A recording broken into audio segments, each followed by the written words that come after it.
Hi, welcome to Chris Cook for You Too. Have I got a great recipe for you today? Okay, so today I'm going to be making meatloaf, and here are the ingredients that you're going to need. You're going to need your ground beef, and with my ground beef, I'm going to use a mixture of ground pork. Now, you can make your meatloaf just with ground beef, or you can use an additive with ground pork, ground turkey, ground chicken, whatever it is that you want to use in order to make your meatloaf. By all means, go ahead and do it. But the more lean that you have in the ground beef, the better your meatloaf is going to turn out. So this is a 93% lean ground beef versus 7% fat ground beef. Now, the only thing is this costs a little bit more. So it's going to cost you more the leaner your ground beef actually is. I wouldn't advise you to use a 70-30. The 70-30 is carrying too much grease. It's carrying too much fat. And that's why when you get through with your meatloaf, you have a ton of fat that you have to pour off of your meatloaf, and it leaves a greasier taste. If you use a better ground beef, you're going to get a loaf that will hold together better, and you will enjoy it a whole lot better. So let's go to the ingredients that you're going to need in addition to your ground meat. You're going to need thyme, onion powder, garlic powder, parsley. Down front, it should be some salt. If it's not down there, you're still going to need some salt. You're going to need, I'm using, this is day-old bread, but I'm using French bread. You can use any type you want to. I shy away from using breadcrumbs, and the reason be is because the breadcrumbs are dried. And if you use dried breadcrumbs, you're going to get a drier meatloaf. So I tend to take some type of bread, whether it's day-old white bread or it's something that I have left over like this French bread, and I mix it with my milk, which is another one of my ingredients, and I'll show you that. You're going to need eggs, Worcestershire sauce. You're going to need onion and green pepper. Now, that's what you need in order to make the meatloaf. Now, in order for the glaze that goes on top of the meatloaf, you're going to need ketchup, mustard, Worcestershire sauce again, and you're going to need brown sugar. So that's just for what you're going to top your meatloaf. And this is a very good topping. I think if you tried it, you're going to truly enjoy it. Now, one of the reasons that I use day-old bread is because what you want to do in order to get a juicier meatloaf, you want to take your bread and you want to soak it in your milk. Why are you doing that? Because you want this meatloaf to be juicy, not greasy. You want it to be juicy. So what you're going to do is you're going to allow this bread to soak up and soggy up the your French bread. And I'm going to probably cut up the rest of that French bread and put it over in here and let it just sit. Now, I'm going to cut up my onion and my green pepper, and I'm going to saute that on the stove because I don't want to use raw ingredients in my meatloaf. Now, what I'm going to do, a fast way to do it, is I'm going to put everything in my food processor, which you'll see that, and then I'm going to mix it all up. Then I'm going to mix it into my ground beef and my ground pork. What you don't want to do is to mix your meats too much, because if you mix it too much, your meatloaf is not going to be as tender and as juicy as it can be. So you want to do a limited amount of mixing the ingredients. So it's better for me if I go ahead and put everything in the blender, mix it up, and then add it to the meatloaf. And all I have to do is just stir it up just a little bit and then put it in my oven. I'm going to allow this to cook on a 350-degree oven for roughly 1 hour and 10 minutes. The last 10 minutes of cooking is when I'm going to add the glaze to the top of my meatloaf. Now, you won't use as much seasoning as I'm using. Reason for that is because I'm making like a 7-pound meatloaf, and you won't make that much, 1 to 2 pounds at most. That's all yours will be. So as usual, your ingredients will be listed in the description box. So I'm going to go away, get everything all mixed up and prepared, and I'll bring you back when I get ready to saute my vegetables. Be right back.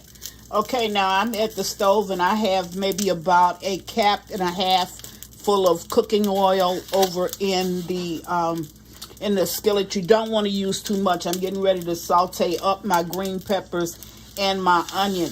Now, one thing is you don't have to use the green pepper.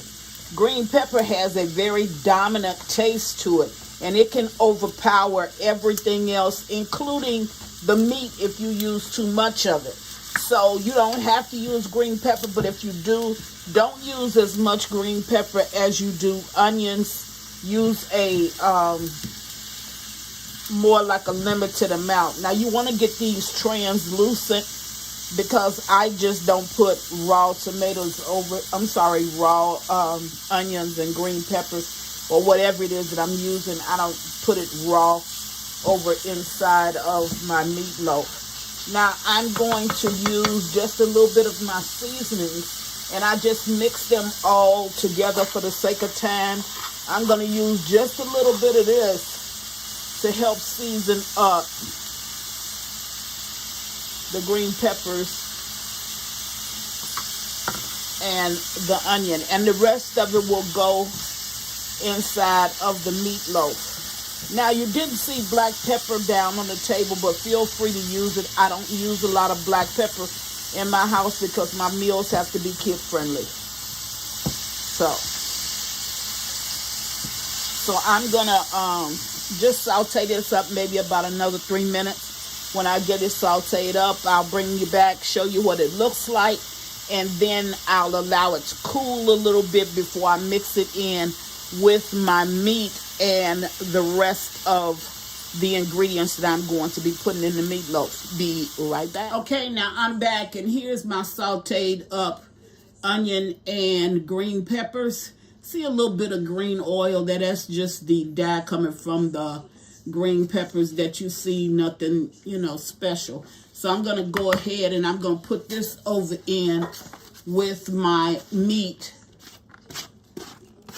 And I've already just put in my ground pork and my ground beef. Now, to my food processor, and you can do this by hand, I'm going to go ahead and put in, let me show you this though. See my bread? See how you can mash it with a fork or with a spoon, whichever one you have. I'm using a spoon. But you see how I can mash it and then it just, mushes apart. That's the way you want it, because that's going to add a lot of moisture into your meatloaf. Now, you don't have to use the food processor. You can go ahead and use your hands. You don't have to do that. I'm just doing that because I don't want to do that much mixing to my ground beef, and this is just the easier method. I'm going to go ahead and put in my seasonings. I went ahead and I mixed them all up together. So I'm going to put that in. I'm going to put in about 2.5 tablespoons of Worcestershire sauce, and whatever you call it, Worcestershire, whatever you call it, that's what it is. Okay. I'm going to put in about 3 tablespoons of ketchup. I'm using Heinz ketchup because that's my favorite kind. You can use whatever you want to. Some people use tomato paste. Some people use tomatoes and then they just food process them up. You can do that too. I want to make sure I get everything out because I don't believe in throwing away nothing. And then I'm going to add in 3 eggs. Now my 3 eggs that I'm adding in That's according to how much ground beef that I'm actually using. Again, I want to tell you that your recipe will be listed in the description box. Then I'm going to post that.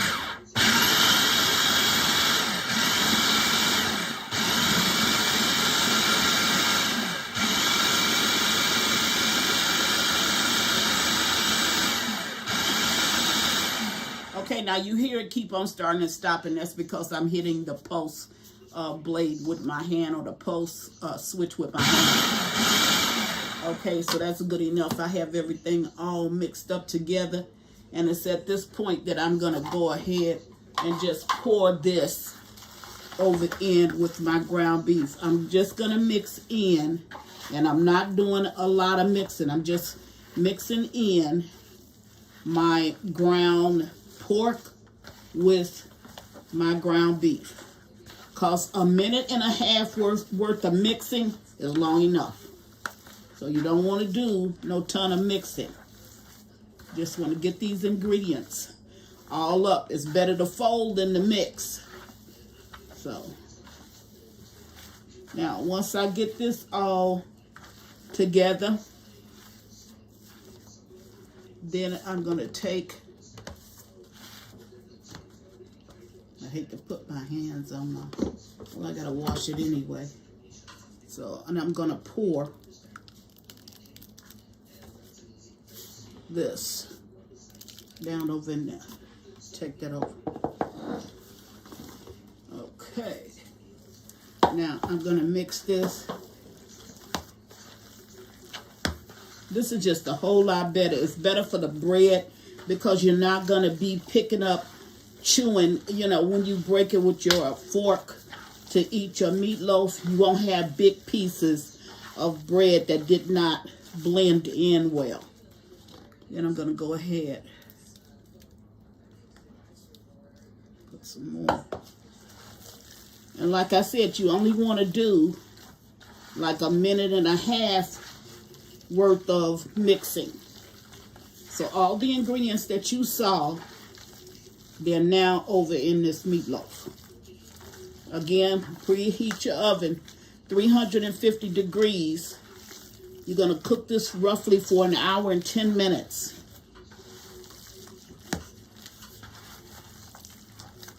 The last 10 minutes is when you're going to put on your glaze.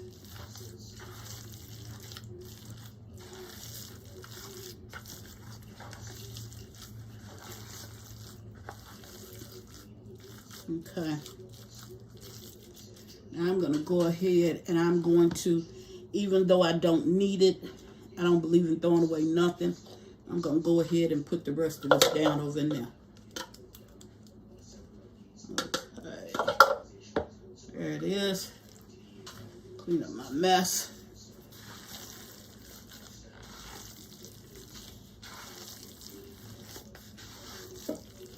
Now yours won't be as big because you're not going to make as much.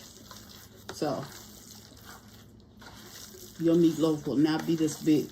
So now that I have this stirred, and keep it under 2 minutes worth of mixing. So I did roughly, what, a minute and a half? That's it. That's good enough. Now you're going to cook this uncovered in your oven. So I'm going to get my baking dish and I'm going to go ahead. Let's see.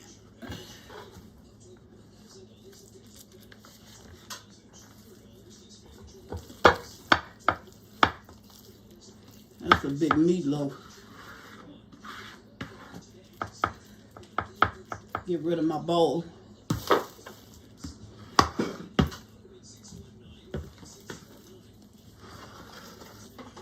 Now, you're going to keep this meatloaf, again, uncovered. This one is big. Huge.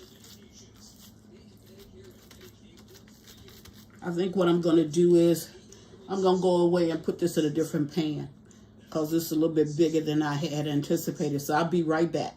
Okay, I put it in a bigger pan. And even in a bigger pan, it's still big. Okay. You want to loaf it up.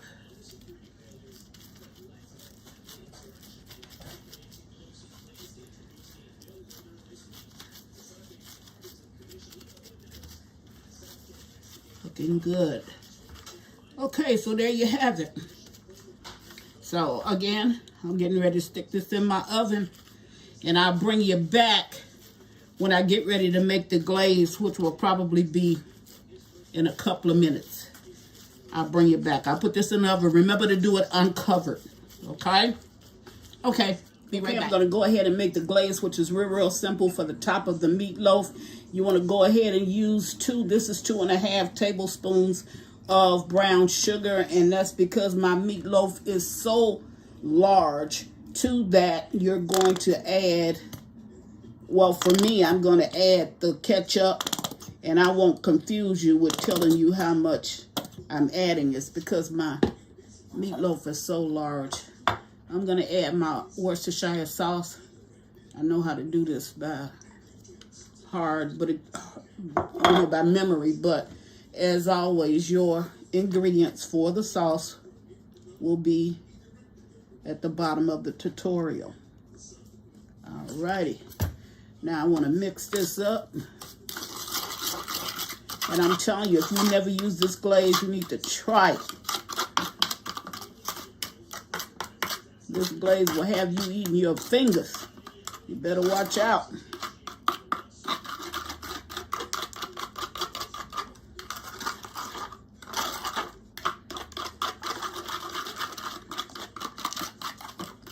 There it is.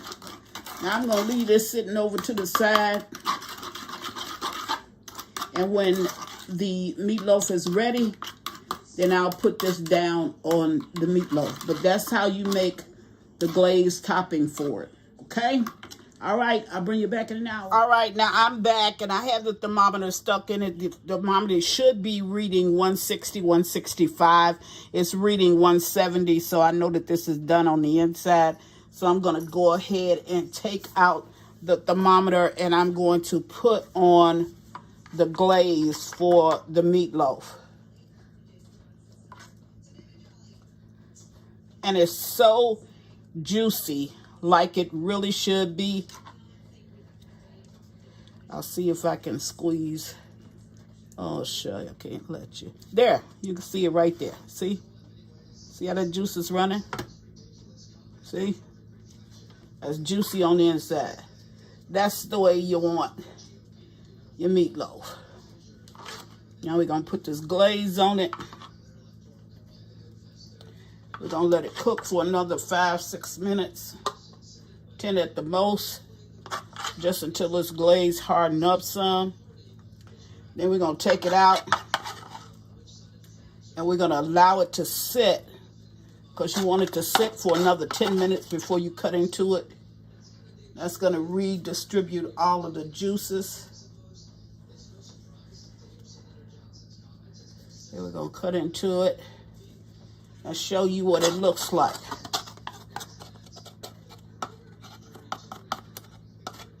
Okay, I'm going to put this back in my oven, and I'll bring you back as soon as that glaze actually cooks on it. I'll bring you back and show you what it looks like. Be right back. Okay, now I'm back. It's been about 10 minutes. And there is the meatloaf. Okay, I gotta let it sit for 10 minutes. Then I'm gonna bring it back and I'm gonna cut up a slice. So I'll be right back. Okay, now I'm back. And I'm gonna go ahead and take off the foil so I can cut you a slice. And I don't want to cut right at the end, so I'm going to cut it about here. Okay. Still hot.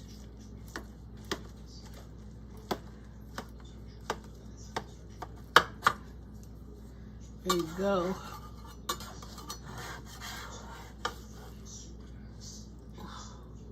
It's hot. Flipped it over on my potatoes by accident. Okay, there it is. See how my meatloaf stayed together? That's exactly the way you want your meatloaf. And my meatloaf is juicy. Can you see that juice that's coming from it? See it? My meatloaf is juicy. That's the way you want your meatloaf as well. You want whole pieces, good pieces, but yet you do want it to still, you still be able to cut it. Let me see if I can get there. Tried to pull some of that off. Okay, that's what Chris is having today. I'm having string beans, smashed potatoes, and meatloaf. I guarantee you, if you try this recipe, you are truly going to enjoy it. Okay? Alrighty. We still have one more $50 gift card to give away, and that was the one from Gina in the kitchen. So I'll find a way to give that away in a little while. Just wanted to show you how to do this meatloaf. Chris is doing meatloaf today, and as always, thank you for watching. Chris Cook for You Too. Bye.